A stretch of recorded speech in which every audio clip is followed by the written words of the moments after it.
Good evening. Welcome to the Calvert County Planning Commission public hearing of Wednesday, February 18th, 2026. I will take attendance in order to establish a quorum. Commissioner Burry? Here.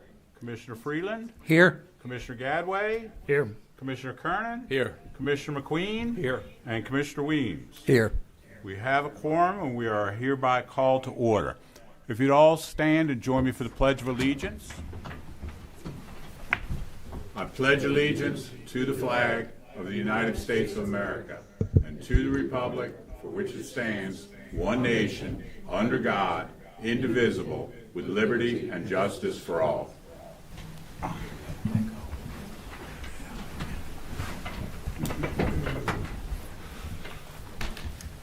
Okay. Ladies?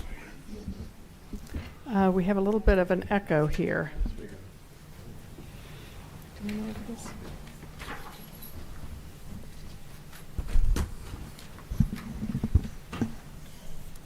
Okay. Oh.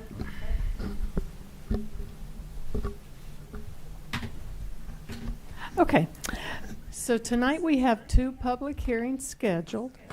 All hearings were duly advertised, and the certificate of the publication is part of the record for each hearing. This meeting will be conducted as a hybrid meeting, allowing for both virtual and in-person participation. Citizens are invited to provide comments on any or all of the hearings after each presentation has concluded. Each of the two hearings will have a separate comment period, followed by a brief presentation. Anyone here in person who wishes to speak must sign in on the sheet located on the table as you enter through the back door. This meeting is being recorded on both audio and video for record-keeping purposes. Recognition of the people attending the meeting tonight. We have representing the Calvert County Planning and Zoning. We have Jason Brinkley, the director, Tamara Blake Wallace, the deputy director and Board of Appeals administrator. We have Tay Harris, the director of Long Range Planning, Ruth Davis Rogers, myself, the Planning Commission administrator, Becky Parkinson, the Planning Commission clerk, Kat Lockwood, planner 2, Katie Strauss, planner 1. Representing the Department of Public Works, we have Maria Labruska, who is the chief of the Solid Waste Division. We have J.R. Cosgrove, the director of Public Works. We have James Ritter, the deputy director of the Enterprise Fund Operations. And let's see, who else? Economic Development. We have Julie Oberg, the director. And at this point in time, I guess we'll hand this meeting over to Mr. Toohey. Oh, no, wait, the first thing on the agenda, right? I'm sorry. And so the first item on the agenda is the text amendment, case number 2601, the amendment to the 10-year comprehensive solid waste management plan for 2019 to 2028.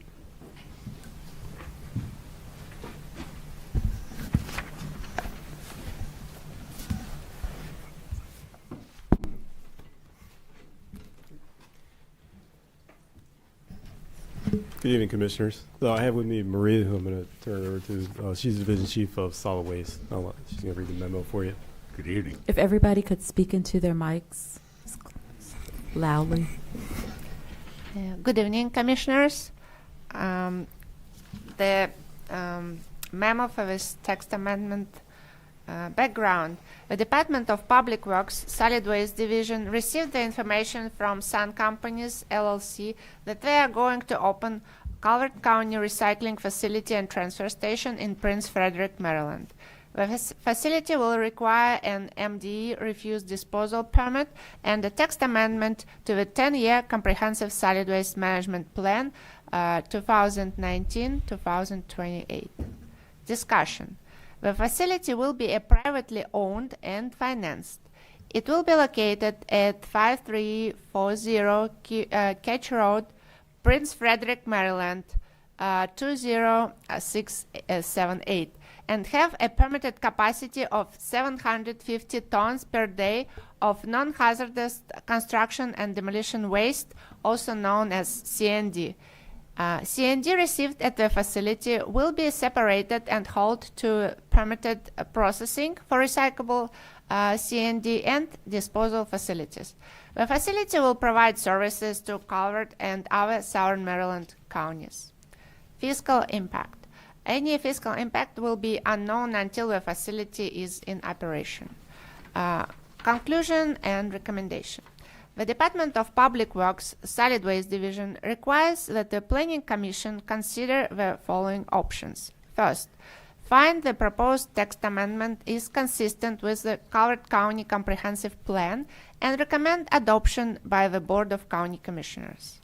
Second, find the proposed text amendment is consistent with the Calvert County Comprehensive Plan and recommend adoption by the Board of County Commissioners with conditions. Third, find the proposed text amendment is not consistent with the Calvert County Comprehensive Plan. Or fourth, find the proposed text amendment is consistent with Calvert County Comprehensive Plan, but recommend that the Board of County Commissioners deny the proposed text amendment. Thank you very much. Gentlemen, any questions?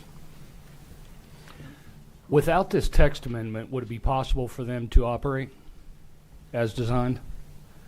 No, we have to add them on our comprehensive plan as a part of described in the plan privately owned facilities. Okay, because it looks to me like it's already predetermined because it states that you guys received information that they will be opening and everything is written in the text that it's a definite, that it's already going to happen regardless of what action we may or may not take. That's why I was wondering. So it's a MDE requirement that the facility be included within the Calvert County Comprehensive Plan before they can issue a permit. So the facility wouldn't be able to move forward without the amendment to the text to include that, so that then they could receive a permit. Okay. It just looked like with the way everything's worded, it looked like it was already a done deal and they were already going to open. Understood. That's why I was asking. Thank you. Gentlemen, any other questions? No? Do we have, where are we then? That takes us to testimony of agencies in relation to the item.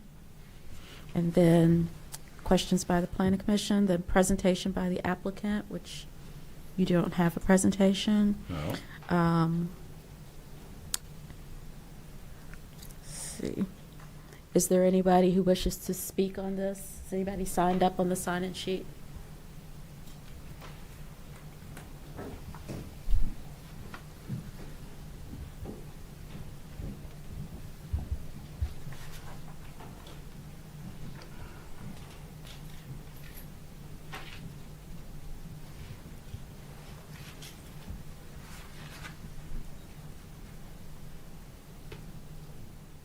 Has this one out for any agency remarks? Yes, it was advertised for a comment. Yes, sir. No, for agency remarks? Yes. Wait, we didn't. Did you send it out for agency comment? Yeah, we sent it for 60 days sir. for all neighboring jurisdictions and agencies for comments, but didn't receive any comments. And we also have no one signed up to speak tonight. We have no public comments today. Yes. So Okay. that brings us to action. So that at brings this us to time. action. Gentlemen, would anybody like to make a motion? But before you do that, can I ask a question? Oh, certainly. Where do you expect most of this material to come from? Can I? We expect most of it will come from Calvert County. Okay. It And does. This is a geographically driven thing where, people don't want to truck the material too far. Right. So. So you don't expect anything Sir, from Prince George's? excuse me. First, can you please identify yourself Yes, for the ma'am. record? Yes, ma'am. My name is Andrew Springer. I'm a partner in Sun. Yes. And so, I'm sorry, sir. You don't expect anything from Prince George's County? We may see some, small amounts of materials from neighboring jurisdictions, but we believe the lion's share will be generated Okay. Within the county. Thank you. Thank you. Yeah, perfect. What is currently happening with this waste before you open this facility? They're coming to our transfer station, appeal transfer station. Okay, so this will be taking things out of the county trash flow. Right, and this would introduce the opportunity to recycle the material. Yeah, yeah. And that's Good. that's our business. Which is, it's not being recycled now? Is that accurate? Our understanding is that it is not at this time, sir. No. Yeah, we do not recycle C&D waste currently. Only other recyclables. We recycle commingled containers and paper, but not C&D. Thank you. I have a question. Sir? So at appeal, where is it going to go at appeal if trucks bring it in? It goes to Virginia. Right now it does. Yeah. But so if it's going to go to Sun, is there a different loading zone? The material would be, the thought is not necessarily at this time that material will be collected at appeal and then brought to this new proposed facility, is that the material would be direct hauled in by haulers to the facility and eliminate the step where it need to go through appeal first. So the haulers, are they contractors or construction companies that are going to bring it directly to you? This will not be regular citizens. Correct. These would be, these are generally going to be larger vehicles. Most material comes to our facilities in roll-off containers, which are like the dumpsters you see at construction sites. So to answer your question directly, it's going to be a mix of haulers that are in that line of work that are hauling for their customer base, and some construction companies do their own hauling and construction waste removal. So it would be a combination of those two. Okay. And also some people have their own trucks that they use, that they're generating enough. So it's, a mix. Can you define construction and demolition waste, please? Generally, you're going to see, would you like to know the materials within that mix? I mean, are we talking like concrete, Asphalt, yeah. turned into RC6, or are we talking lumber? This is or- going to be mixed. This would be mixed construction waste. So this is going to be wood, concrete, drywall, metal, dirt, brick block, all some plastics. If you pictured, like, if we were going to demolish a building, if you think about that sort of mix of materials, or a house, or all the cut-off scrap and other waste that you would have if you're constructing a new building or a new house, that would be the waste stream. So I think if you're asking, are we going to like crush concrete or anything like that there? No, that's the intent is to separate material, not to. We would take it on to another facility that would then take it through for further processing. Okay, so this is a separation and sorting Correct. facility, not a processing facility, Well, not a final processing. yeah, there's some. Yes, it is. In terms of we're not. The intent would not be to be making finished products. So you're not making RC and RA. I got you. Okay. You got it. And does the county take credit or get credit for the recycled material that goes through this facility? On the MRN, if they report it to us. But it's not a credit, it's just information. You mean financially? Or, Don't you report A recycling rate? Yes, your sir. Yeah. recycling Yes, sir. annually? yeah, we'll report. And does this material count to the county's recycling effort? Yes, I will be. And we, of course, are going to be sharing that information. Happy to do whatever we need to do to bolster those efforts.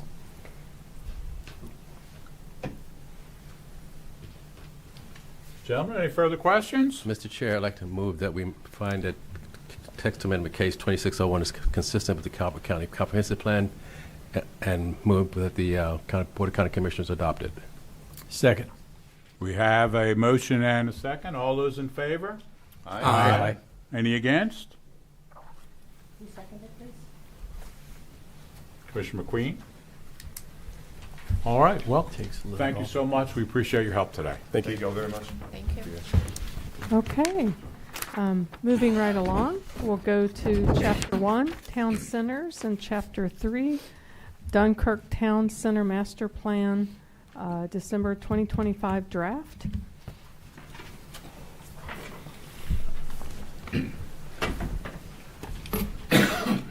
Good evening. Good Tay evening. Harris, Long Range Planner for the Department of Planning and Zoning.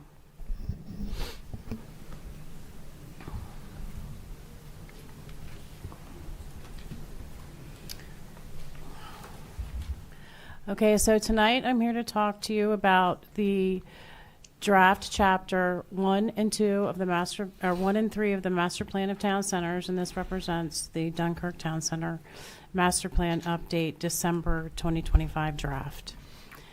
On November 19th, 2025, the Department of Planning and Zoning presented the revised draft chapters to the Planning Commission. The revisions reflected agency, departmental, and public comments received during the 60-day comment period from June 20th to August 19th, 2025. On December 17th, 2025, the Planning Commission directed the Department of Planning and Zoning to schedule a public hearing. Staff has revised the draft plan since then to respond to comments received from December 2025 to January 2026. So just to go over the summary of revisions that occurred during this 60-day comment period. Revisions to Chapter 1 involve addressing the Planning Principles Act, adding census-designated places and town center maps and descriptions, revising the housing affordability assessment, addressing affirmatively furthering fair housing requirements, updating homeless counts, addressing electric vehicle charger hookup requirements for new single-family construction, and updating broadband infrastructure status per your request during the November meeting. Pardon me. And then revisions to Chapter 3 resulting from the 60-day comment period include an updating impervious surface and riparian buffer percentages and subwatersheds that the town center lies in, recommending assessing impervious surfaces and establishing a threshold, revising the housing affordability assessment to be consistent with Chapter 1, recommending working with the Maryland Transit Administration for commuter bus services to Annapolis, New Carrollton, and College Park, and although not on this slide, Greenbelt as well. Discussing benefits of treating stormwater due to increased intensity and frequency of storms, and including the number of vacant properties of 10 acres or more with development potential. Then the summary of revisions that the Department of Planning and Zoning has incorporated into the draft Dunkirk Town Center Master Plan that is not reflected in the attachment tonight include adding smart technology recommendations to improve road safety, updating census data for consistency throughout the plan, identifying funding sources for the proposed East Loop road completion, although there are no plans to complete it currently. These funding sources include both potential development, developer contributions, and a county capital investment. Other revisions include outlining strategies to monitor and enforce the 45-mile-per-hour speed limit, and include the need for state-of-the-art electrical vehicle charging stations, and encourage private sewage treatment system owners to coordinate with the Maryland Department of the Environment to ensure regulatory compliance. So with that being said, our conclusion and recommendation is to hold the public hearing, and then after conclusion of testimony, decide whether to keep the record open. You can either close the record tonight after the conclusion of public testimony, keep the record open for a set amount of time, or close the record, or discuss the comments and the proposed amendments, or you can vote on the proposed amendments regarding the adoption of the proposed amendments. But this is all after the conclusion of testimony. Thank you so much. Sure. Do we have any questions, gentlemen? We do. Please. Are there town center expansions in this? Yes, the Dunkirk Town Center is proposed to be, the boundary is proposed to be realigned to include the Dunkirk District Park, and then also the Dunkirk Park and Ride, and that's managed by the Maryland Transit Administration. And Owings? In Owings, Right, Owings, it looks like there's proposed Town center expansions in Owens and Prince Frederick. Owens is not. Okay, so this, there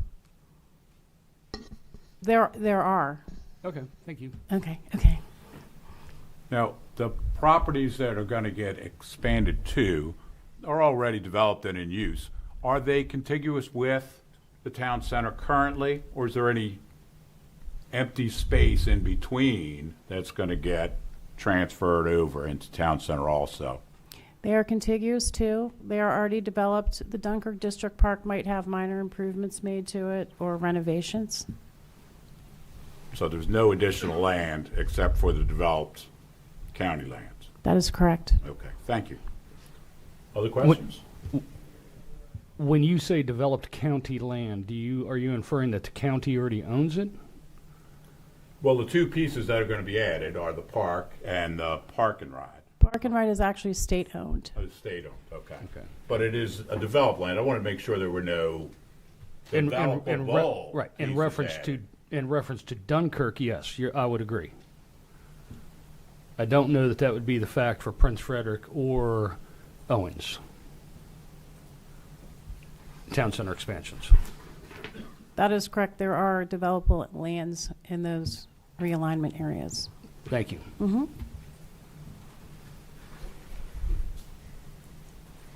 Any other questions? I got questions about busing. Please. So, how much have you looked at that? I mean, basically, looking at renting a company that would rent buses that go back and forth through all those locations? So Or- we would coordinate with the Maryland Transit Administration. They already do have the commuter buses. They come back and forth at their park and ride. So everyone goes and parks at their park and rides. So there's a park and ride in Dunkirk, and I know that the Prince Frederick bus line connects up to the Dunkirk. I think several of the county bus lines connect to the Dunkirk Park and Ride because it is the northernmost park and ride in the county that is a service to many residents that go into DC and other areas. But there is a need for a bus route to Annapolis and then areas in northern Prince George's County, such as College Park, Greenbelt, and New Carrollton. There are federal facilities there. So that would be coordinated with the state. So in this plan, we can only encourage the Maryland Transit Administration to establish those bus routes. Okay. But we're identifying the need for them by making that recommendation. So, with only one park and ride, all those buses would be going to that area and out?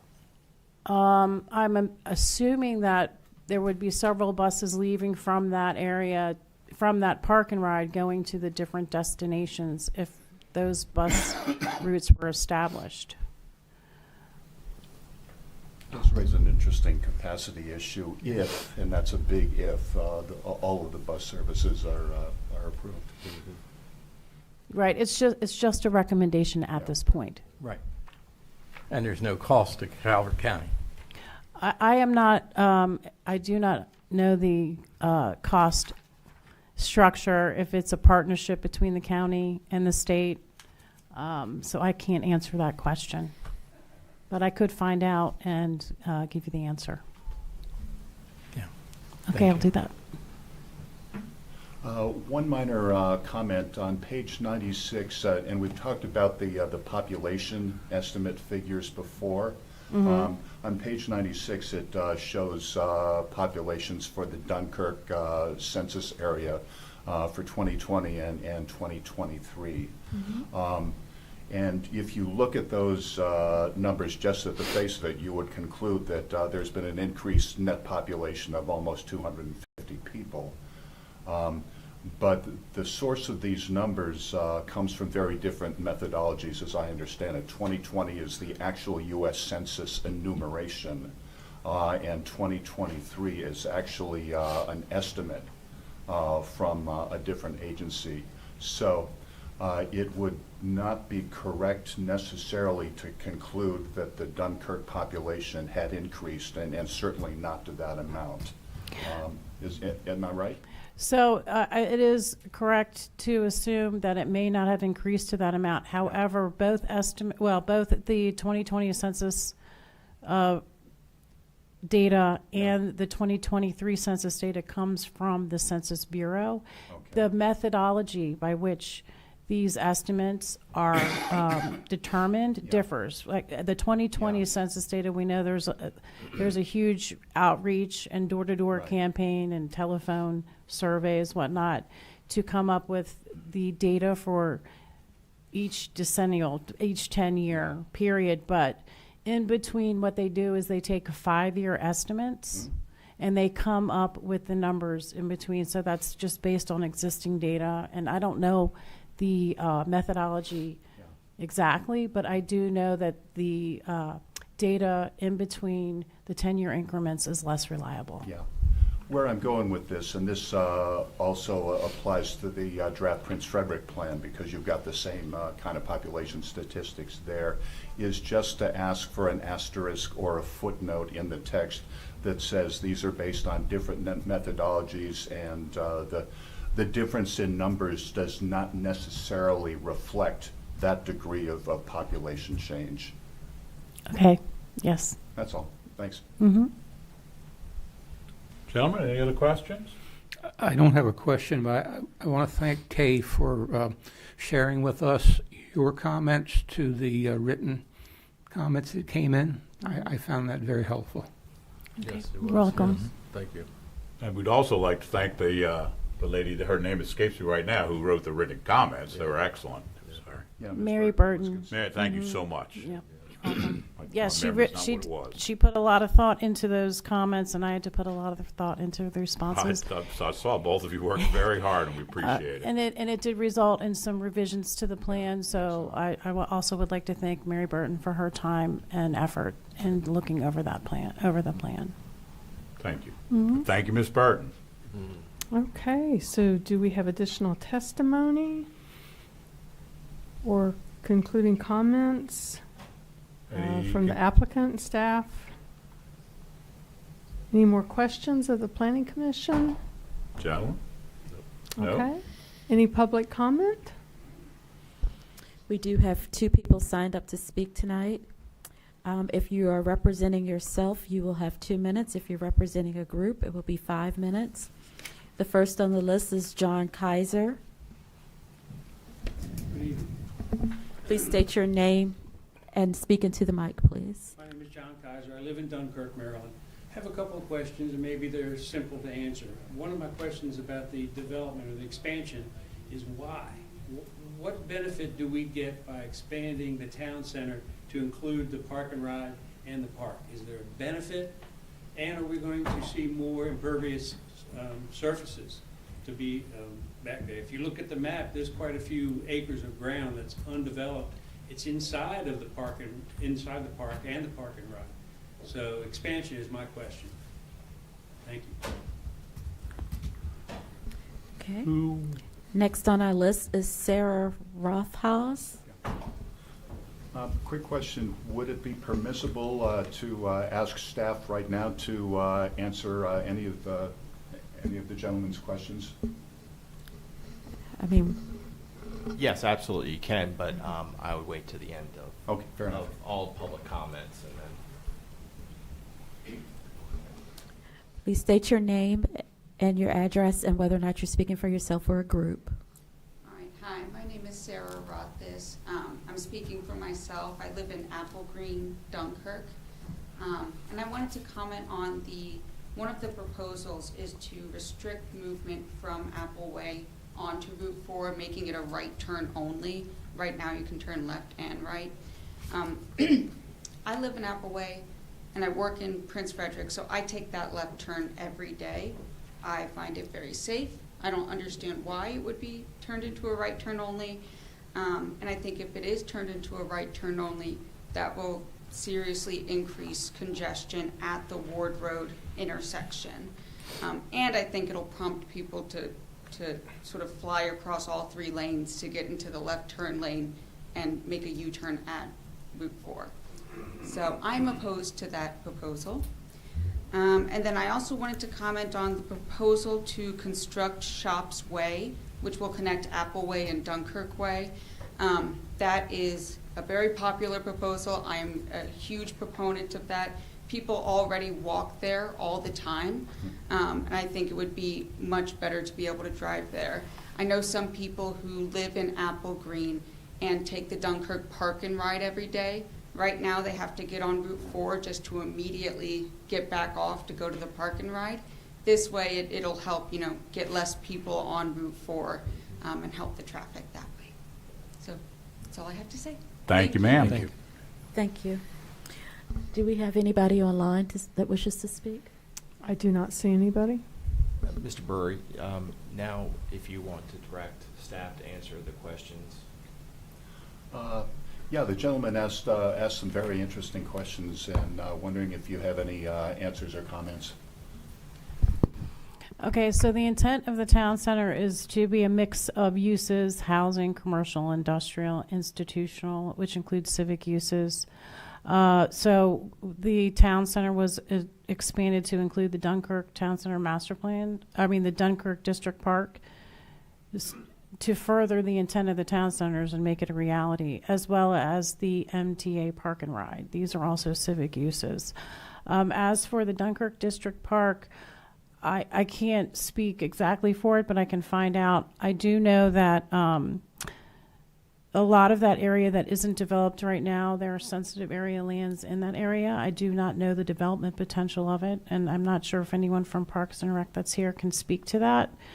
But we'd have to look at the master plan for that park to answer the development potential and what the plans are. But is my understanding that it's not going to be extensively built out beyond what it's already currently built to, except for maybe improvements to existing facilities there.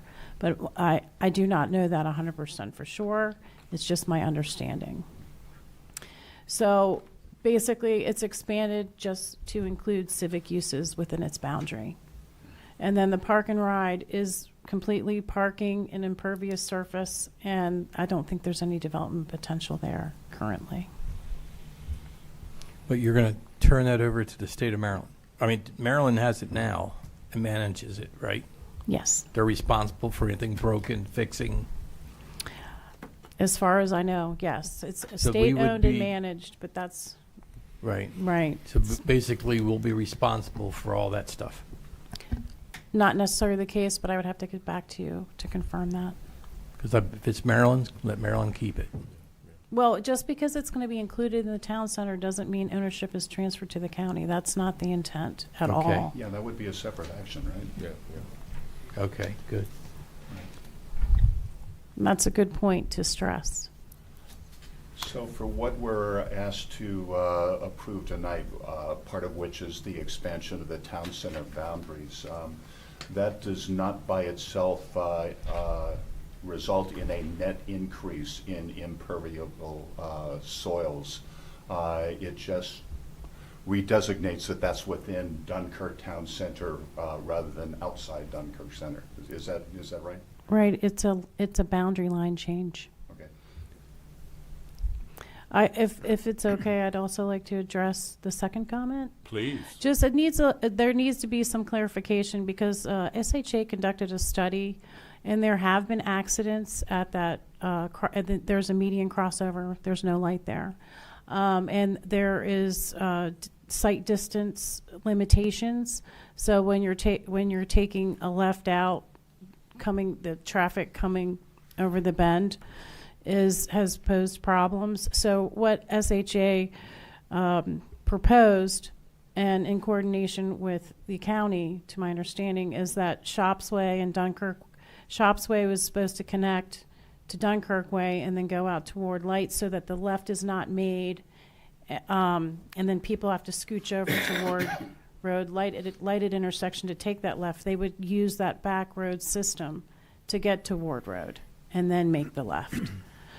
And their proposal was to get rid of the median crossover altogether. But with that being said, it's recommended in the plan based on recommendation is studied by SHA in coordination with the county, but there are no plans or funding at this time to fund that. It's just a recommendation in the plan because there have been accidents there.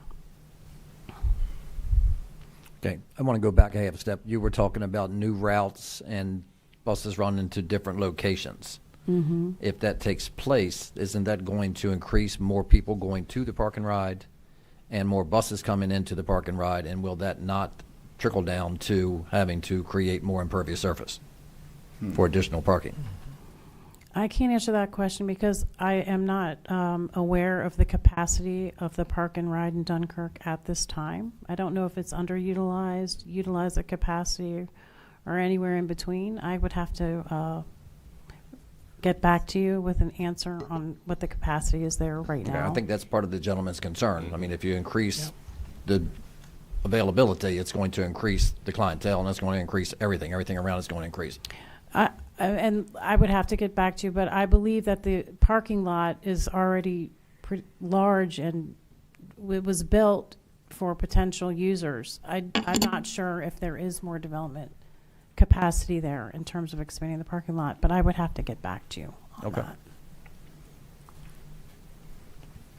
All right. Do we have any additional? Yeah, one last question. So the issue of this parking lot's capacity, if the state of Maryland is actually working on a serious proposal to expand the commuter bus routes, analyzing the capacity of that parking lot would be part of that decision-making process, correct? I believe so, yes. It makes sense that that would be the case. Yeah, and that any parking lot expansion would be coming back to us as the planning commission, correct? Not necessarily. Not necessarily? Well, Not I don't know necessarily, what's no. exempt. But you I can don't make know that what's part of exempt. your and motion if you wanted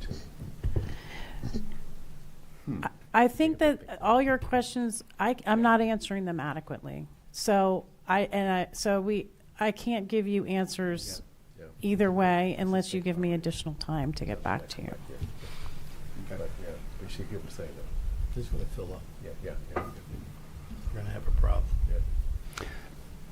So we could ask for additional time Additional time. for these questions to be studied and our answers to be given to us. State needs to provide. This doesn't have to be done tonight. Correct. If somebody wants to make that motion. If possible, I'd like to add to that list, though. Oh, sure. Okay. What is the current zoning of the park? What is The current zoning of the park? What is the park currently zoned as? Give me a moment. I have to look it up online. Well, and this can be one of those things you can get back to us on, but I'd like to just add to that. Okay. So if what the park is currently zoned as, and if we change it to town center and include it in the town center, what could that include? It's my understanding that if it's not in town center, there's only a certain amount of dwellings that could be built if the county decided to sell the park to a developer. But yet if it was inside a town center and the county, a future Board of County Commissioners decided to sell that land to a developer, what could be done to it if it was inside a town center? The town center currently only allows assisted housing. Mm-hmm. So, and the max density per unit is 4 units per acre. Right. And that's through the use of TDRs. So currently, it would have to be assisted housing. And at this point in time, there is a constraint to denser development because we have inadequate sewer capacity in the town center. But if they were to supply their own sewer system, a private sewer system, could you said something that I'm unaware of, so help me out. So inside town centers, any residential development can only be assisted development? Only in the Dunkirk Town Center, and there's in the Dunkirk Town Center zoning ordinance, the only housing permitted is assisted housing. Okay. So hey, let me shed a little light on that. Okay. So the property that consists of Dunkirk District Park was purchased with state funds through program Open Space. So it would be extremely hard Impossible. Yes. Okay. It would be extremely hard to utilize that property for anything else other than recreation. Then that poses the next question, which the gentleman asked earlier. What's the benefit of including the park into the town center? Okay, so also let me go back to your first question, then I'll answer that Okay. question. The current zoning for the park is rural neighborhood. So that, in theory, would allow more residential development than assisted living, I believe. So it's probably more beneficial to have it in the town center.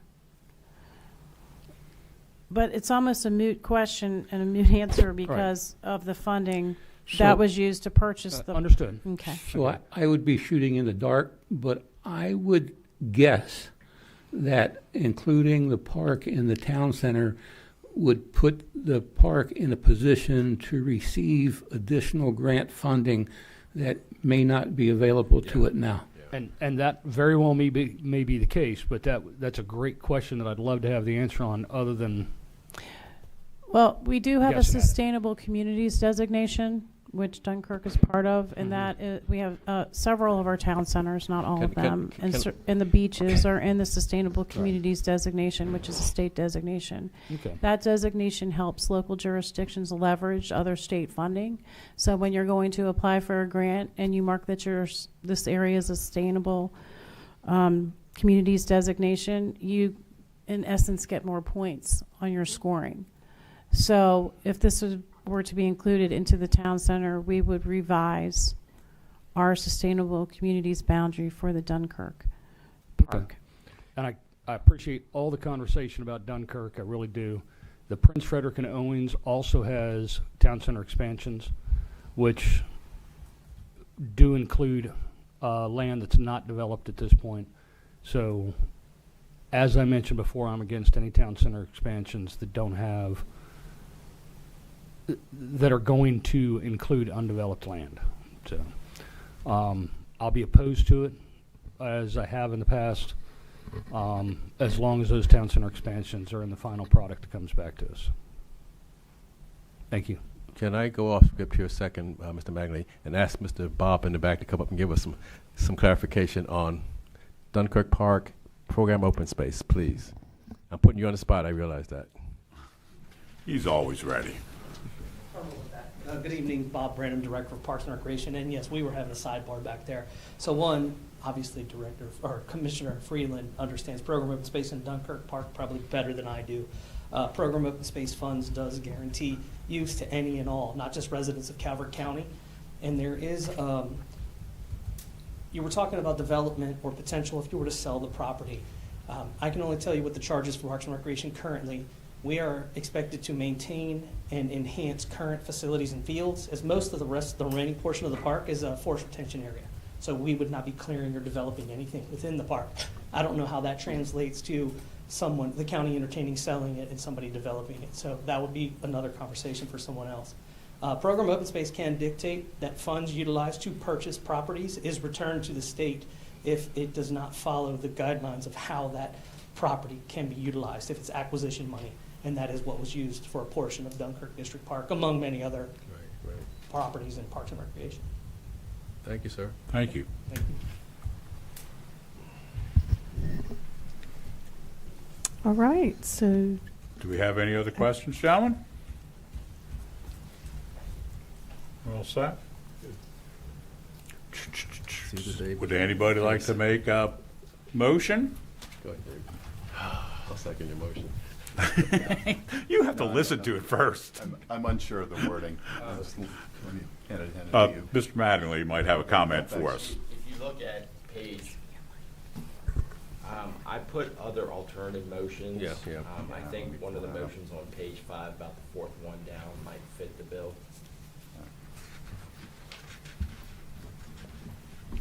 Does anybody have access to that? Or I could maybe attempt a motion just as, and then you could say so moved. That'd be helpful. Thanks. Yeah. I would state something to the effect of, I move that we direct staff to prepare and provide this planning commission with the research and further information as requested during testimony on or before the next meeting of the planning commission, and further move that the record remain open until the next meeting of the planning commission. Now that sounds perfect. Then I would say so moved. So moved. So moved. Second. All those in favor? Aye. Any against? Carries. Thank you so much. I would appreciate it. Thank you. Okay, well, that leads us to number 4, which is adjournment.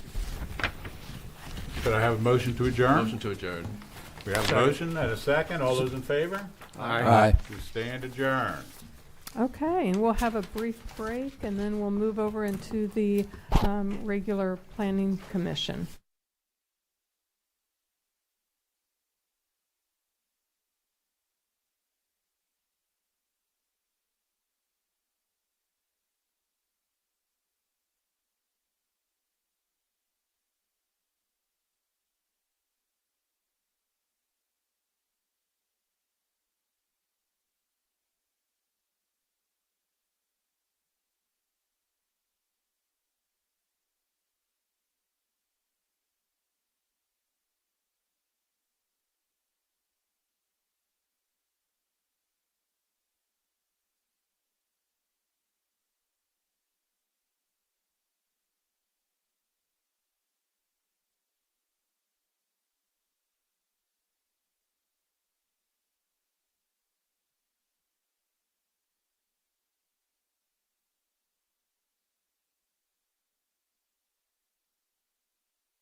Good evening. Welcome to the Calvert County Planning Commission regular meeting for Wednesday, February 18th, 2026. We've already established a quorum, so I will call the meeting to order. We have pledged allegiance, so we will move on to the action on the proposed agenda. Motion to approve tonight's agenda. I have a motion to approve Second. and a second. All those in favor? Aye. Aye. Aye. Are there any against? We stand approved. The summary of actions from our meeting on January 21st, 2026. Motion to approve. Second. I have a motion to approve and a second. All those in favor? Aye. Aye. Are there any against? Okay, we move forward. All righty. All right, thank you so much. Thank you. This meeting is being recorded as both an audio and video meeting for record-keeping purposes. If you are attending in person, please sign the attendance sheet by the door. And if you are attending virtually or by phone, please keep yourself muted to ensure no interruptions are going to occur. And you certainly can call in advance if participating by telephone at 1-872-216-2953. This evening, I want to recognize the people who are attending from the Calvert County staff.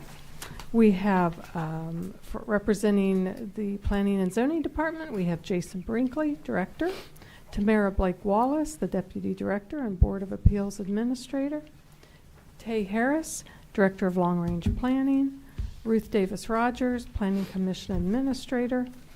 We have Becky Parkinson, Planning Commission Clerk, Kat Lockwood, Planner 2, Katie Strauss, Planner 1. We have the legal counsel for Calvert County, John Mattingly, here. And we have Julio Berg, the Director of Economic Development, as well. From Parks and Rec, we have Bob Branham, the Director, Linda Wells, Deputy Director, Amanda Stillwagon, Parks and Safety Division Chief, and Stephanie Sperling, Park Planner. All right, and so that brings us to major subdivisions for final review and action, none. Applications for site plan review and action, none. Major subdivision applications for preliminary review and action, none. Long-range planning, we have a presentation from Tay Harris, long-range planner with planning and zoning. Go ahead, Tay. Good evening. Tay Harris, Long Range Planner for the Department of Planning and Zoning. Tonight I'm here to talk to you about the Prince Frederick Town Center Master Plan February 2026 draft. I'm just waiting for the presentation to...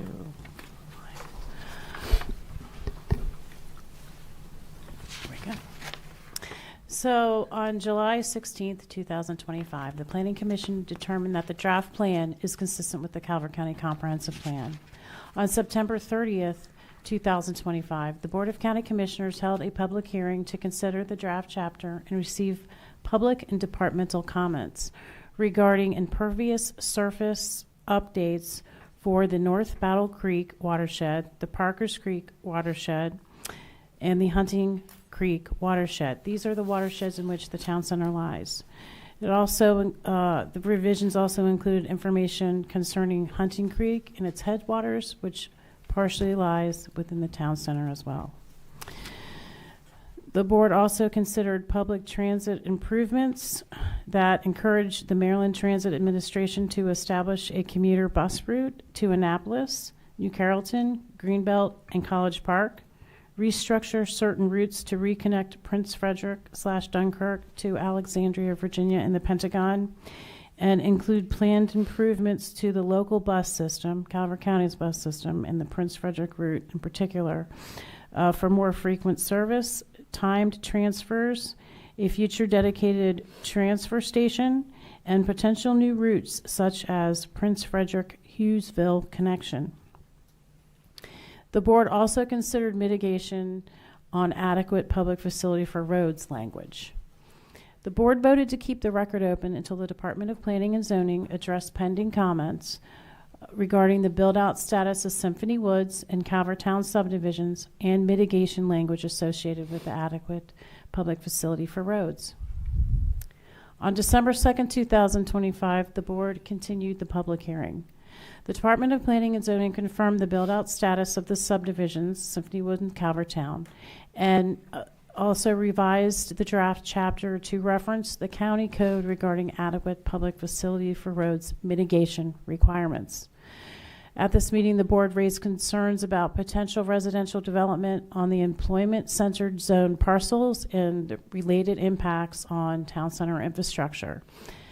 The employment center zone parcels were proposed for inclusion in the town center and designated suburban traditional, which allows up to 4 residential units per acre through transferable development rights. The board voted to keep the record open for an additional 30 days and directed staff to report on the approval timeline for incorporating employment center zone parcels into the town center, the development potential of the employment center zone parcels, and definitions and permitted uses in the town center and the employment center districts. On January 13th, 2026, the board continued the public hearing. The Department of Planning and Zoning informed the board of the timeline for inclusion of employment center zone parcels into the town center. They were approved as part of the 2019 Calvert County Comprehensive Plan Update on August 6, 2019.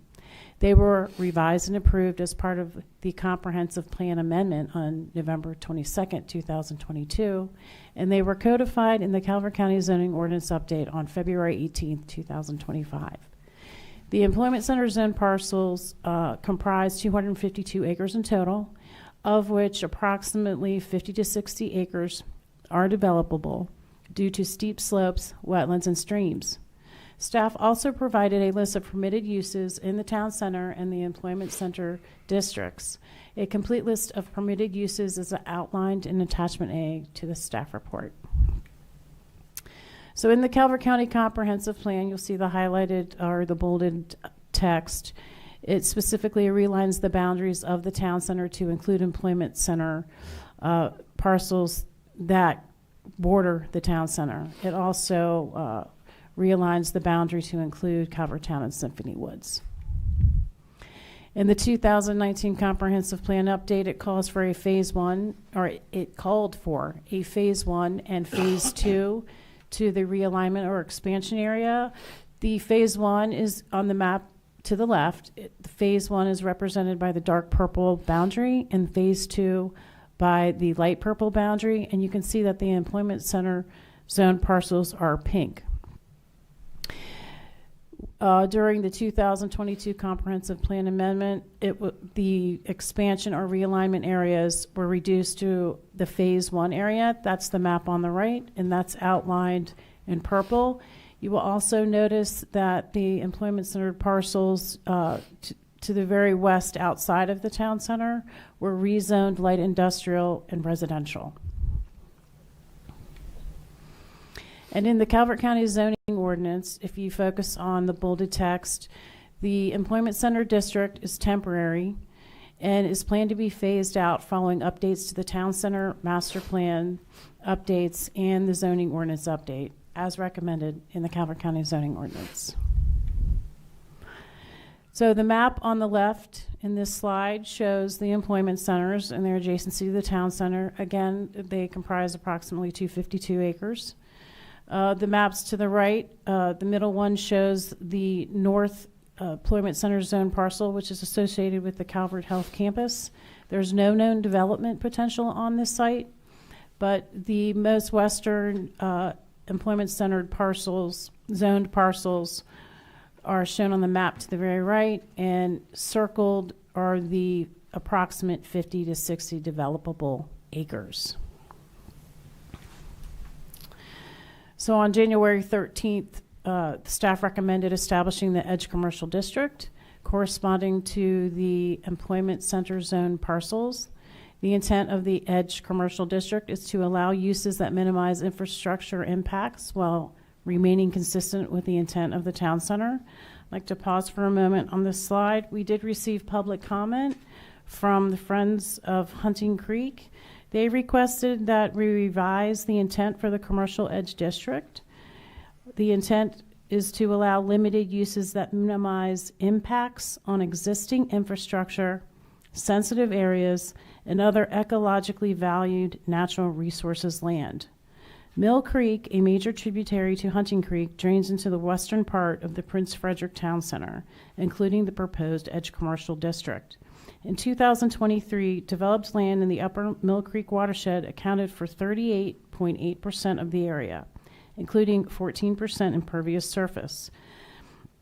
When impervious surface exceeds 10% of a watershed, stream ecosystems begin to show signs of distress. Mills Creek watershed is currently stressed, as evidenced by benthic macroinvertebrates and eDNA sampling in 2023. To prevent further degradation of the Mill Creek subwatershed, it is vital to minimize new impervious surface and enforce effective sediment control compliance during construction and stormwater management to treat runoff. That whole thing was a revision that we proposed to put in to make it known that the Mill Creek is under stress and that a significant impervious surface will impact that sub-watershed. All right, so then also during the meeting on January 13th, the board remanded the draft chapter to the Planning Commission for consideration of consistency with the Calvert County Comprehensive Plan and directed staff to include potential uses for the proposed Edge Commercial District, which is also included in attachment A to this staff report. So tonight, the Department of Planning and Zoning requests feedback from the Planning Commission on the revised proposed Prince Frederick Town Center District's map. And again, this map proposes rezoning of the Employment Center zone parcels for inclusion in the town center from suburban traditional to edge commercial. Again, I'd like to pause and just go over some comments that we received from the public that were not included in this presentation or in the plan when submitted for your consideration at the beginning of the month.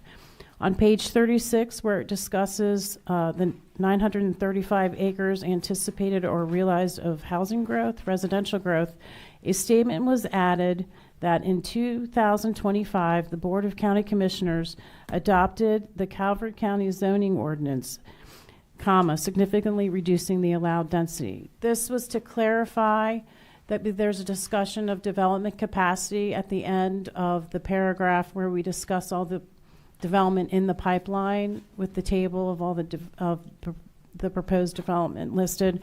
So we just wanted to clarify that at the time that these development proposals came in, the allowable density was 14 units per acre.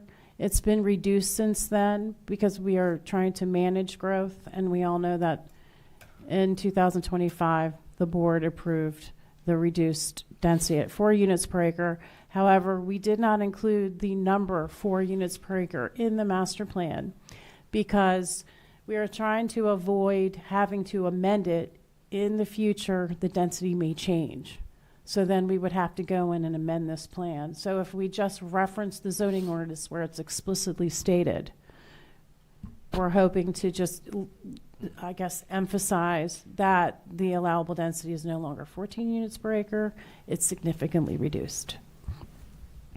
On page 44, a recommendation was added to assess impervious surface data every 5 to 7 years, and it becomes available in analyzing the current potential impervious surface cover to establish a targeted impervious surface threshold. And then an Appendix C was added. Appendix C lists town center maps that are available pertaining to the town center, but these maps are listed on the town center master plan update webpage. And we're providing a link to that webpage. We also are not including all the maps in the plan in case they change over time, but we would be directing them to a website where they can assess. There's 21 different maps that provide helpful visuals. Okay, so given all those changes and comments incorporated,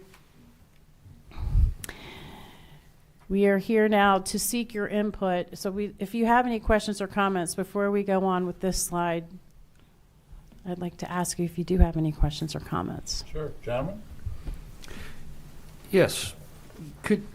In reference to the permitted uses, could you help me understand a definition or an example of a dwelling attached to a non-residential building? That would be page 3 under the land uses. Well, I imagine it would just be like if you had a convenience store and you put an apartment on top. Okay. All right. Perfect. And the definition of a group home. I would have to look that up in the zoning ordinance All right. to give to be confident that I'm giving you. Okay. I'm curious because I've heard multiple different definitions of that. Not in the county, but in general vernacular. Mm-hmm.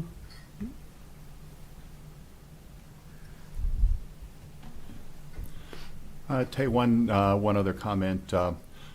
You and I had a back and forth over email about whether to include language about downzoning down to 4 in the master plan, and I was glad to get your clarification about the policy is to make sure that's in the zoning ordinance, and then just refer to the zoning ordinance. The big concern I had was public perception of growth trends in Prince Frederick, because I think, especially looking at comments in social media, there are an awful lot of people who don't realize that Prince Frederick has been downzoned from 14 down to 4, and the implications that will have for future residential growth, and that morphs into traffic congestion concerns and all the rest. So just getting the word out of the significance of that decision, I think, is important. Well, I'd like to thank you for pointing that out and making the point, because it is not explicitly stated in the plan, so that's important. So thank you. Any other questions or comments?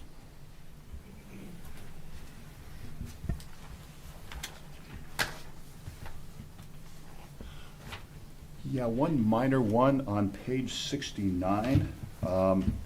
There is a reference to floating zones.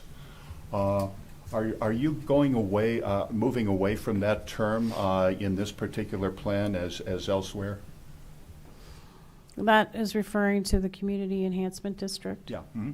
Right, so I believe that's applicable to any parcel in the county. So I would not be moving away from that. I do know when it was written in the Prince Frederick plan, the concept wasn't as fully developed as it is now, because obviously it was incorporated into the approved zoning ordinance update in 2025. Okay. Okay. So for Prince Frederick, the goal is still to consider floating zones. Is that right? Mm-hmm. Okay. They're applicable to throughout the county. Tay, I have the definition of group home. Do you? Thank you. Yep. So the definition of group home is a community-based living facility offering a family or home-like environment for up to 16 residents for people who need assistance or care in some form, such as seniors or disabled. And then they have a set of conditions. Thank you. Mm-hmm. I'm sorry, how many people was that? 16, up to 16. Up to 16 people. Okay, thank you. And one last question. On page 70, there is a reference to a recommendation to consider increased residential density in the town center. Given the recent county commissioner's decision to downzone from 14 to 4, is that recommendation to look at increased residential density still pertinent? I believe that is in relation to the potential Main Street affiliation / designation. Okay. Right. That would be to a limited area, and that particular process actually requires that the county, in partnership with several departments, within several departments, conducts public outreach and input meetings to the business community, and then a mini master plan for that area is created And this is really to promote economic development. But the goal for this, for the Main Street area, Right. is to create a destination in the downtown Prince Frederick area. Right. So right now, it's just mostly civic and commercial uses. So the thought was that allowing for residential on the second floor of some of these buildings would create more of a destination area, as well as building up the commercial and businesses here. But that doesn't, by itself, open the door towards increased townhouse developments in the town center. Then you're looking at those kind of accessory dwellings. That we're not in any discussion, so Yeah. so really I can't say either way. It depends on what comes out of the public input meetings and then the input from the planning commission Yeah. and the board. So it would be a lot like this process. But I understand your concerns. Is that if we want a Main Street designation, the intent is not to clog up the area with intense residential development patterns. Although I take your point that some increased residential development so that there actually is a there may be desirable for overall revitalization. That's always that's the question of intent. degree. Yeah, Yeah. that's the intent. But Okay. again, we're not sure how it's going to work out. And I just pointing out Leonardtown and St. Mary's they do have some apartments over non-residential uses, but it's limited. Sure. But it does add an ambience. Yeah. Mm-hmm. All I have, thanks. Mm-hmm. With that as with a follow-up to that, what is the limit to the amount of attached dwellings to a non-residential building? That would be established in the master plan process for the Main Street designation. So that wouldn't be 4 per acre. It could be more because it falls under different categories? It could be recommended through public input, but it still would have to go through the Planning Commission and the Board of County Commissioners for adoption and approval. Okay. Mr. Gadway, Jason Brinkley, Director of Planning and Yes, sir. Zoning. It would still be capped at the 4. Okay. Unless everybody acted through a zoning ordinance Right. change to have it higher than that. But Okay. it doesn't, creation of a Main Street designation does not allow it to go above that 4 Thank you. by some Okay, that's metric. helpful. Appreciate it. Thanks. Well, I just would like to clarify too that in the plan, I believe it says we would pursue a higher density residential, or that we put it in there for the potential, but that doesn't mean it's going to happen. Yeah, the wording is consider increased density and potential Main Street designation area to put more people within walking distance to it. So, okay. But as Jason Brinkley said, that would require a zoning ordinance amendment. Sure, yeah. So Tay, of the 252 acres, you determined that maybe as much as 60 is developable? That's a rough estimate. And what we looked at was steep slopes, wetlands, streams. There's also a right-of-way that, if I could get back to, I don't think there's a pointer on this. So my question is, why include the other 190 acres if you don't believe that is developable? Well, because it called for it in the 2019 plan, which was adopted. It was reinforced through the 2022 amendment, but reduced in size, and part of the employment centers were rezoned. And then it's also reinforced in the adopted Calvert County zoning ordinance through the definition of the employment center, so that's why we're doing it. We're following the policy and the regulations that put that in place. Basically telling us how we got there. Yes. Thank And you. that it was approved and adopted through the Planning Commission and the Board of County Commissioner process. Any further questions? How about a motion?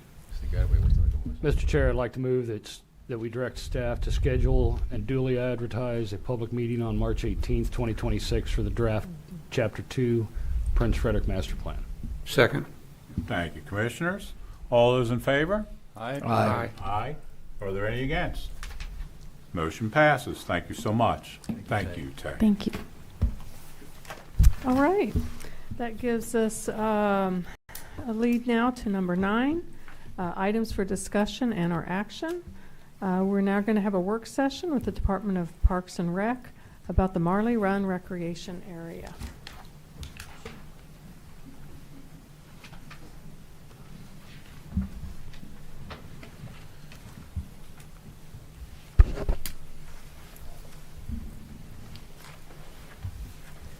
Good evening, gentlemen. Amanda Stillwagon, Park and Safety Division Chief for Parks and Recreation.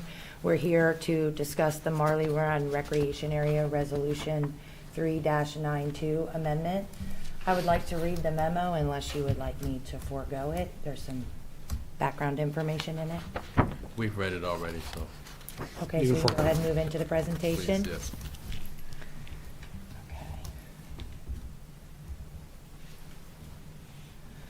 So on this first slide, what you can see is inside of the designated area that is Marley Run Recreational Area. It shows you all of the existing features and amenities that we currently have in the park, which are 3 baseball fields. The first ball field, when you turn into the park, is our largest field, so it functions as a multi-use field where we can run more than just baseball on it. We can hold a soccer practice, a lacrosse practice. We have a gravel parking lot. We have an existing restroom building that also has a concession stand in the front that is no longer in operation.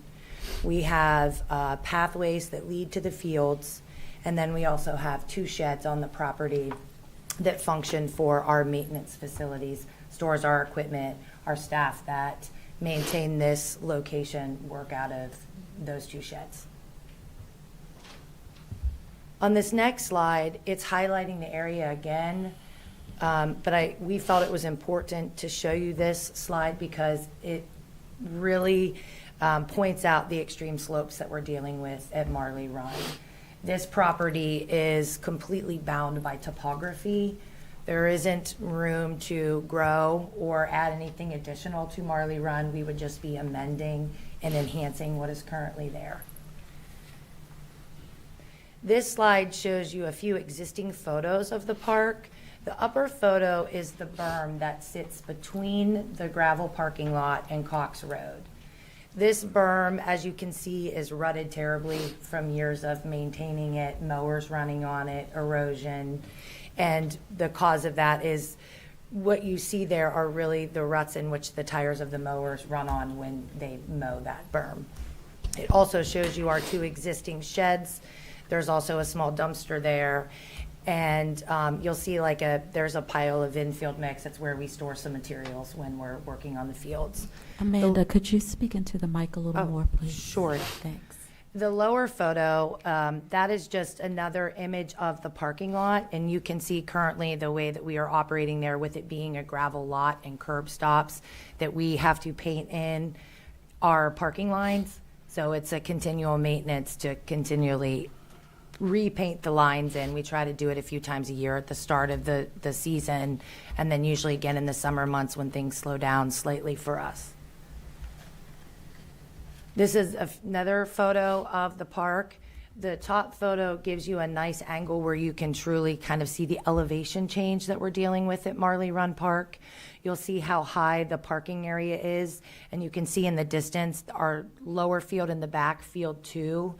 And you'll see there where we have, just trucks parked. There is a turnaround there at the end of the park for equipment. And then this lower photo, it shows you the curb stops again. It shows you what we're dealing with as far as parking, and then the extreme slopes that go from the parking area down to that field. This is the site plan from 1992 for this recreational area. We've highlighted a few things on it for you. The berm is not depicted in this particular site plan, but it shows you the area and where the berm is located. It also shows you where our additional parking area is. And then you'll see that we've highlighted a dashed line that shows grassed overflow parking. So when this original site plan was done, they had planned for additional parking to be in that grass area. Over time, we now have gravel in that area. So what is shown as grassed overflow parking is currently a gravel parking lot that is used. It allows us to have a drive out in the center with parking on either side. It also, in that kind of where the arrow is pointing for the grassed overflow parking, that is also the location of our maintenance sheds at that time. The grass overflow parking, the maintenance sheds, they are currently encroaching the 100-foot buffer, which we are asking to be removed. And they've been within that buffer as long as I've been with Parks and Recreation, so that's been at least for 5 or 6 years, and I think previous to that, that lot has been gravel and has been encroaching the buffer. This is our proposed site plan for that property, so as you all, I'm sure when you were reading the discussion in the background for why we're here this evening, is that we want to enhance what is currently at Marley Run. We would like to pave that parking lot. We would like to put in curb and gutter. We need to address stormwater severely at this park. We're in the threat of losing our lower field, the back field, the one that is furthest from the parking lot. Back in 2022, we had filed for a vegetation removal permit to have, to be able to remove some trees behind that field, and what that allowed us to do was go in and heavily seed and stabilize that hillside. We did not remove the stumps, but we did cut back some of the trees to allow sunlight to get in, to get some vegetation growth, because it was eroding so badly that the footers of the outfield fence were exposed. With this proposal of removing this buffer, it will allow us to pave this parking lot, address stormwater management, and hopefully be able to soften the existing berm. We would like to be able to excavate it so that we can make it more manageable for the future of maintenance of this facility. There's also a 35-foot setback at this property. We would never encroach a setback. The setback would stay in place, but in order for us to enhance this parking lot, it will have us encroaching in that buffer. Currently, with what is existing on site, with the existing gravel parking and the sheds, and then the proposed enhancements that we're asking, we're looking at about 10,000 square feet that would be impeding into the existing 100-foot buffer.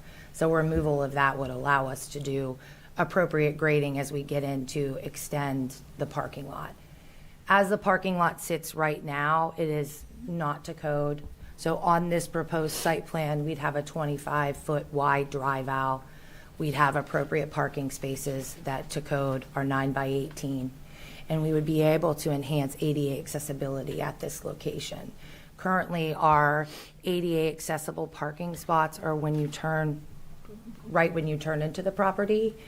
And by what we're proposing to do now, we would move those directly in front of the restroom building. We would enhance the pathway that's going down to Field 1 to make it ADA compliant.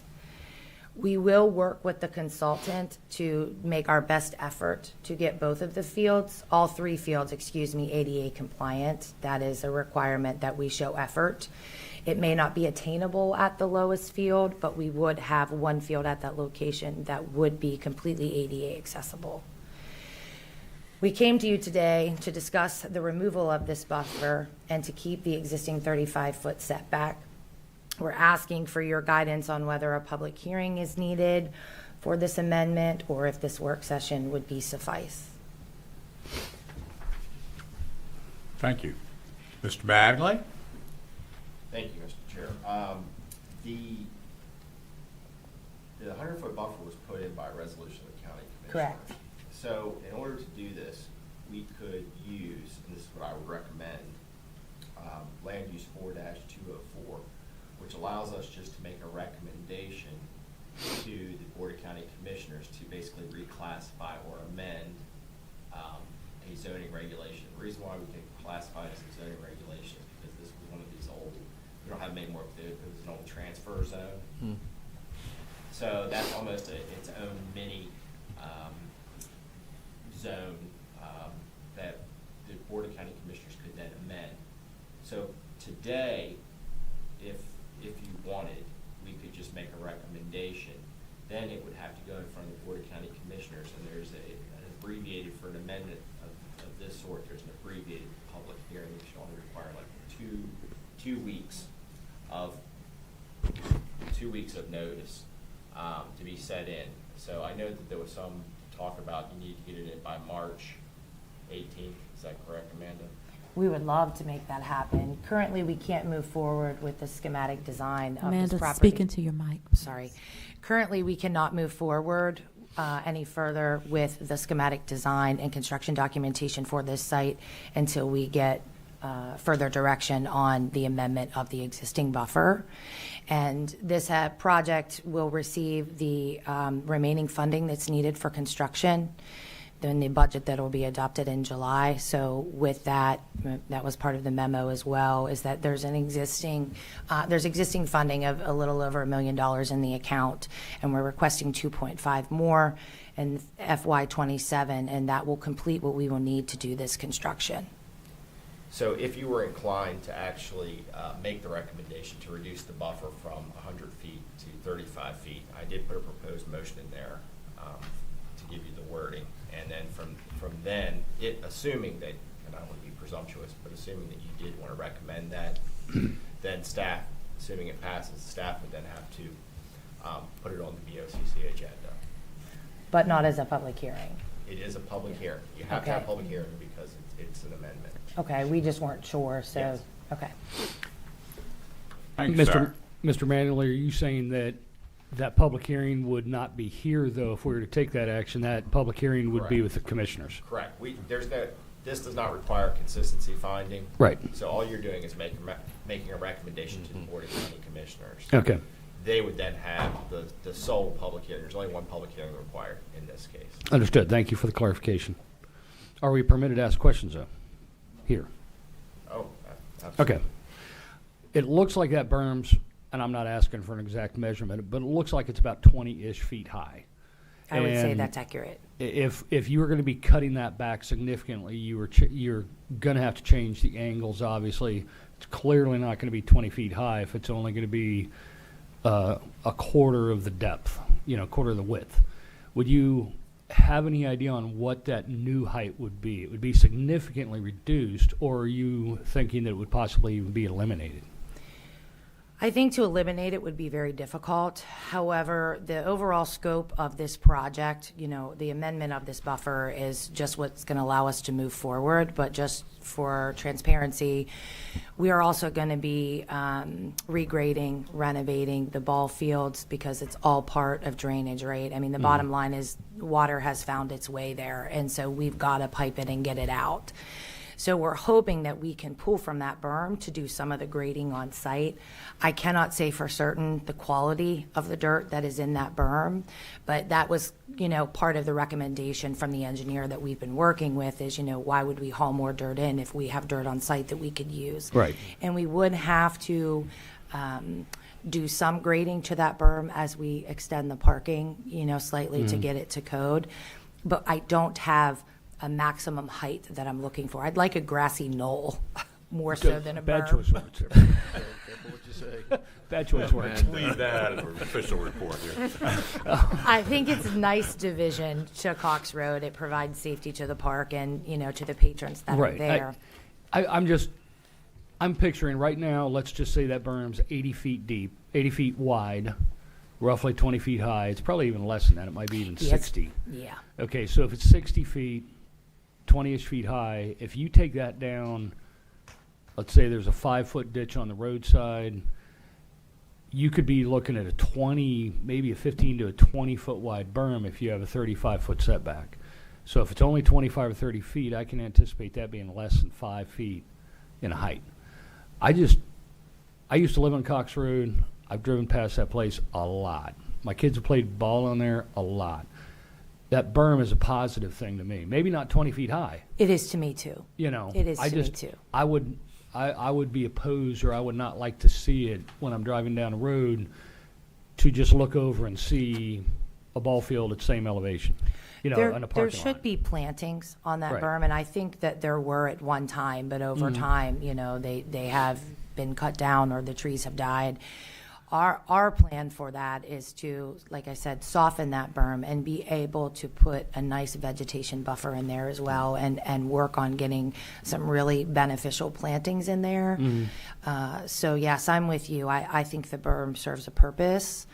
You know, we definitely don't want not only the visual sight of Cox Road, but, you know, there's kids and Yeah. there's kids in the park, and just it prevents them from getting to Cox Right, Road. right. And just for clarification, no grassy knoll. She didn't mean to say that. So this is a nice sketch that you've presented, but it's far from being a conceptual plan. It doesn't address how you're going to deal with the stormwater. It does not. You're correct. We're only at the schematic point, the schematic design at this time. So my question, I guess, to staff is, will the site plan come back to us once it gets approved, once the resolution is adopted and they do their engineering work? Or can we ask for that?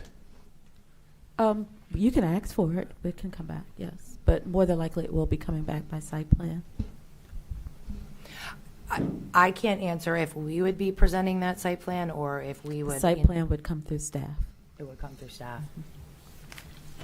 Sure. I mean, we are, the consultant, the engineer right now is kind of at a standstill until we can get this question of the buffer answered, because we didn't want them to do more work if we were going to run into any kind of issue with getting the buffer removed, because then that could have forced us to kind of redesign. So, like I said, we are at a standstill. Once we get this buffer amended, then we'll be able to go full speed ahead with the construction documentation.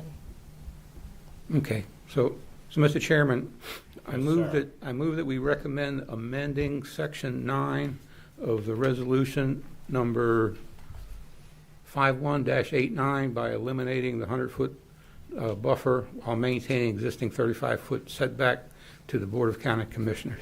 Second. And we have a second. All those in favor? Aye. Aye. Are there any against? Stands approved. Thank you, man. Thank you, We gentlemen. appreciate it. Okay, excellent. That leads us now to number 10, items of interest. This will be number A, which is our legislative session. This is for informational purposes, and Jason Brinkley will be giving a update. Good evening again, Commissioners. At y'all's request, I know a couple of y'all wanted to have a discussion about potential legislation that is coming through the Maryland State Legislature now that could have impacts on zoning-related matters. Staff has been tracking about 24 bills that have some level of impact to planning and zoning, but I wanted to highlight 5 bills for you this evening. And I'll try to be somewhat brief. The first bill is HB 239. It's cross-filed as SB 36. So that's the first 2 bills. This is the Starter and Silver Homes Act of 2026. This is a governor-pushed bill.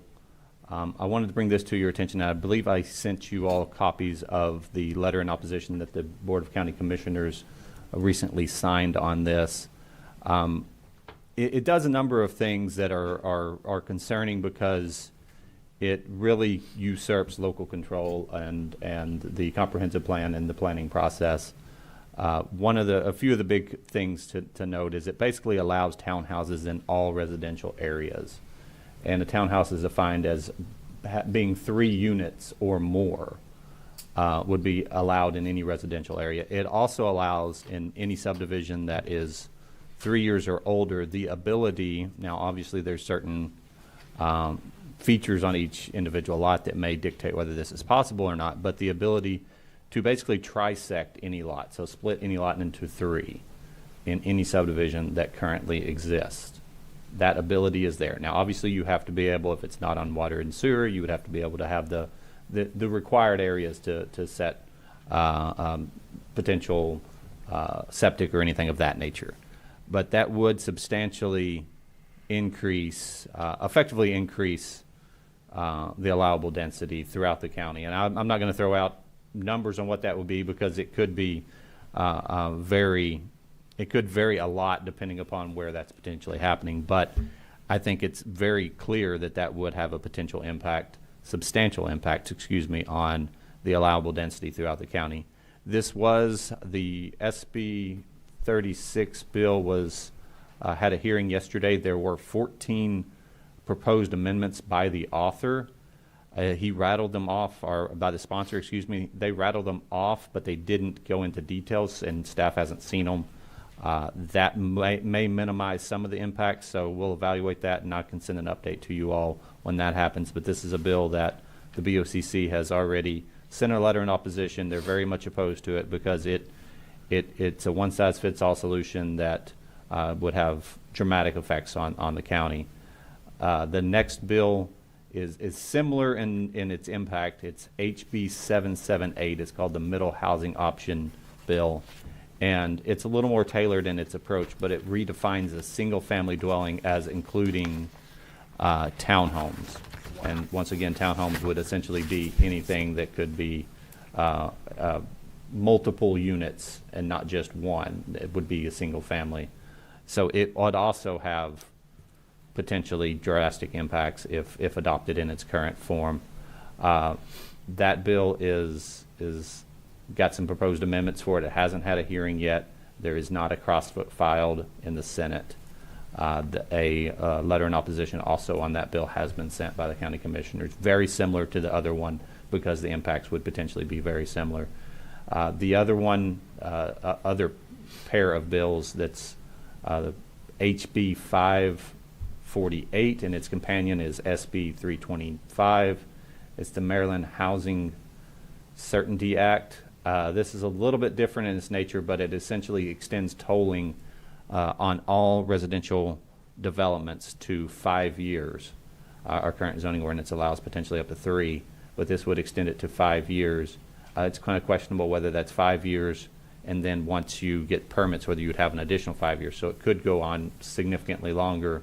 The obvious concern on this one is, as was presented earlier tonight, changes in density would take even longer to see, or any changes in your zoning ordinance would take even longer to start seeing those real world impacts if you have projects that could wait up to 5 years before they can start construction, or be able to wait up to 5 years before they can start construction. And it also shifts around the impact fees. Instead of paying on the front end, you can pay them as late as U&O, which does get into an enforceability question on whether you've got a house literally sitting there ready to be occupied. The county's going to have some potential difficulty collecting that impact fee on that end. But those are just a few bills I wanted to put on your radar. The BOCC has sent out the letter in opposition to the first set of them, and then we're in the process of drafting a letter in opposition for the BOCC to consider on that last bill as well, because it was more recently filed. There's also a few other bills that impact, but these are the ones I think that the Planning Commission might want to be aware of, and I think the public needs to be aware of. But I can send you all updates as that process kind of unfolds. But the BOCC has already acted on behalf of the county. I know there's several citizens out in the that are also sending in individual letters, which is something that I think we encourage to let your voices be known. But I wanted to bring these to your attention. Thank you, sir. Question. Assuming that the other members of the Planning Commission are as alarmed about these bills as I am, would it help if the Planning Commission as a body sent a similar letter to the state legislator, the applicable committee, and or should we just let the Bach letters speak for themselves? Obviously, the BOCC speaks on behalf of the county, so Right. you would just be speaking on behalf of the Planning Commission. Right. My suggestion would be to see what these 14 amendments look like and then reconsider that. Okay. Because they may impact your position. I'm not saying you would not oppose Sure. it, but I think at this stage, given that these were literally introduced yesterday, Right. seeing what these say before before drafting that letter. If you would like, we can assist with that. But just to reiterate that that you would be speaking as a planning commission and not beyond that authority. Sure. And Mr. Mattingly can reinterpret that if he has other beliefs. Right. And the relevant committees in the Senate and House have not come back with their own evaluations, favorable or unfavorable, on these bills. That's correct. At this time, they have not. Okay. It's also correct that actually nobody has signed up. It's being driven directly from the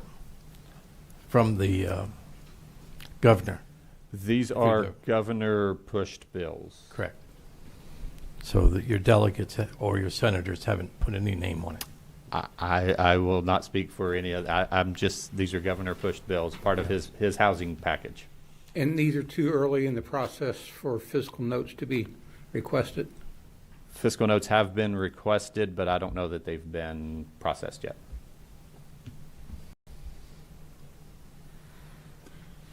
Speaking personally, just for myself, I think your recommendation to wait and see over the next week or two how the situation evolves probably makes sense if we were to consider putting an independent letter from the Planning Commission. It's just my own thoughts. Thank you, sir. Any other questions or comments on that? Thank you so much, Mr. Brinkley. Thank you. Brings us to public comment, I believe. Yes, so does anyone have any comments or questions? Site plan. Oh, wait, we did forget something. We have 11B, site plan and subdivision lists. Did you have any questions or concerns about those? Nope. That were sent out? Come on up, Okay. Sue. Okay, so We're we'll ready move to on go. Yes, that's fine. We'll move on to public comment. Planning commissioners will accommodate public comment in person, by telephone, or virtually. You'll be limited to 2 minutes or 5 minutes if you're with a group or organization. Please state your name and your address. Good evening. My name is Susan DeZurek. I live in Huntingtown, and I am a member of Keep Calvert Country. Once we found out about these bills, the starter and silver bill, we looked them over, and we put out a Action Network letter. We have other organizations that have signed on with us to oppose these bills.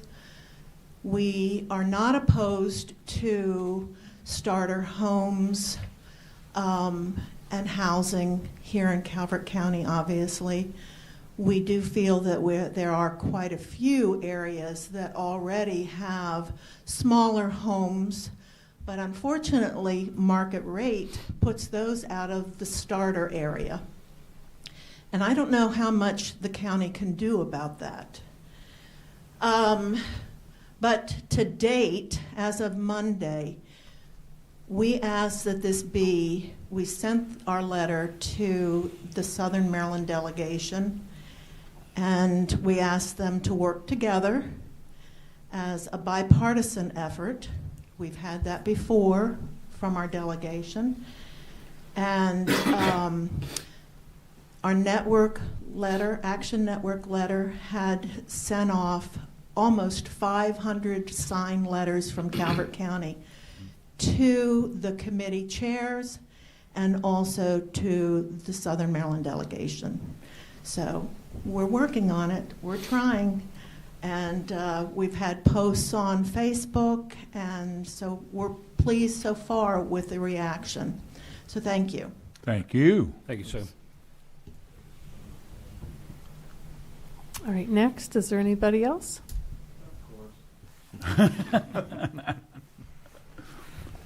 So my name's Bob Estes, and I'm going to speak as a member of Friends of Hunting Creek. Not that I need all the 5 minutes, but somebody's got to use it. Anyway, I'm not going to talk about much of anything that you've heard this evening, but I did want to let you know that I'm working really hard on the local rainfall data, which I showed some of you, and my intention is to make that available to whoever might want to see that. It's over 7,200 lines of data, and it's arduous, but I think necessary. I had the impression that Public Works, even though I gave them that kind of information before, I don't believe in that they actually use that. But there's good news. Last time I was up here telling you all about it again, giving out papers, well, it turned out that Public Works had already signed, without telling me, I'm sure that was kind of fun for them, a 30% increase in the rainfall tables, and that's good. What I'm trying to do now is to look at how that jives with the data that we actually have here. The data that I collect is right in the middle of the county. We're just down the road from the hospital, so it's pretty much, it's not Solomon's and it's not Dunkirk, it's something in between. And that data, by the way, is available to them on various ways, but that's what I've been working on. I can barely see after doing it any given night, but yeah, I still think it's a good thing to do. But and by the way, I'm not going to give you 7,200. Well, you can have the 7,200 pieces of information, but there'll be a digestible preamble to that. So thank you. Thank you, sir. Thank you, Bob. Anybody else? No other comments? Do we have anybody online? There's nobody online. Nope. Okay. Okay. Brings us to adjournment. This leads us to number 13. Motion to adjournment. adjourn. I have a motion. Do I have a second? Second. I have several seconds. All those in favor? Aye. Any against? We stand adjourned. See you next month.